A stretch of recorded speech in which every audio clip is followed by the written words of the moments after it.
Hello दोस्तों, स्वागत है आपका मेरे यूट्यूब चैनल पर। आज हम बात करेंगे जो सिंप्लीफिकेशन में इस तरीके के क्वेश्चन पूछे जाते हैं, इसको करने का क्या तरीका है। इस तरीके के जो क्वेश्चन होंगे इस फॉर्मेट में, उसमें जो सबसे लास्ट की हमारी भिन्न होती है उसको हम यहाँ पे लिख लेते हैं 2/3। और जो उसके सही में संख्या दे रखी होती है, जैसे यहाँ पे 2 + 2/3 है, मतलब 2 जो है सही में दे रखी है, चाहे 2 सही 2/3 बोल सकते हैं हम इसको।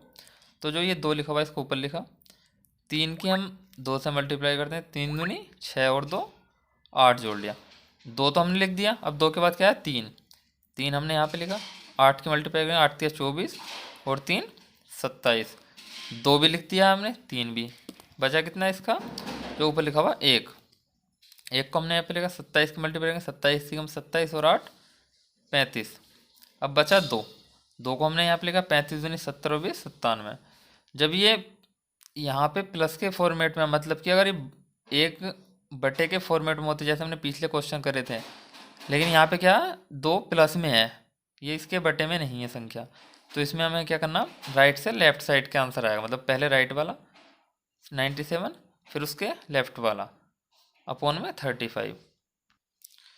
ऐसी एक अगला क्वेश्चन है ये क्वेश्चन दे रखा है इसमें ए बी और सी की वैल्यू निकालनी है। मतलब कि ये बताना है हमें निकाल के, जब हम ए बी और सी की वैल्यू निकाल लेंगे तो a + b + c का होल स्क्वायर -2 हमें निकालना है कि इसका आंसर कितना होगा।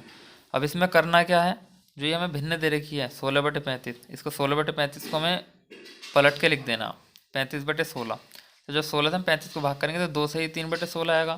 तो जो सबसे पहले सही में आया ये होगी वैल्यू a की, a = 2। ऐसे ही अब कितना बचा 3/16, 3/16 को हम फिर से पलट के लिखेंगे तो 16/3। अब जब 3 से 16 को भाग करेंगे, 3 पंजे 15, 5 से ही 1/3। ये ऊपर वैल्यू आई थी a की और ये नीचे वैल्यू है b की। ऐसे कितना बचा 1/3। जब 1/3 को हम इसको पलट कर लिखेंगे 3/1 होगा, यहाँ पे c = 3। अब हमारे पास a = 2, b = 5 और c = 3 हमारी वैल्यू आ चुकी है a b c की। तो अब a + b + c का होल स्क्वायर -2 निकालना है। तो a की जगह 2 पुट कर दो, b की जगह 5 और c की जगह 3। तो 5 2 7 और 3 10, 10 का स्क्वायर -2, 10 का स्क्वायर 100 होगा, 100 - 2 = 98।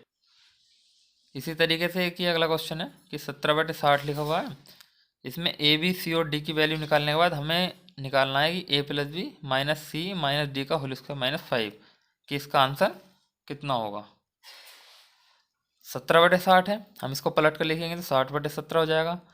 तो 17 से जब हम 60 को भाग करेंगे तो 3 से ही 9/17 आएगा। तो जो 3 आएगा वो हमारा a का मान हो गया। ऐसे ही यहाँ पे कितना बचा 9/17, 9/17 को हम पलट कर लिखेंगे तो 17/9। अब 9 से 17 को भाग करेंगे तो 1 से ही 8/9 हो जाएगा। तो ये क्या होगा हमारा b का मान, और ये क्या था हमारा a का मान। ऐसे ही अब 8/9 है, यहाँ से हमने 8/9 को पलट कर लिखा, 9/8 हो गया। 8 से 9 को भाग करेंगे तो 1 से 1/8 आएगा। तो यहाँ पे जो 1 आया वो c का मान हो गया।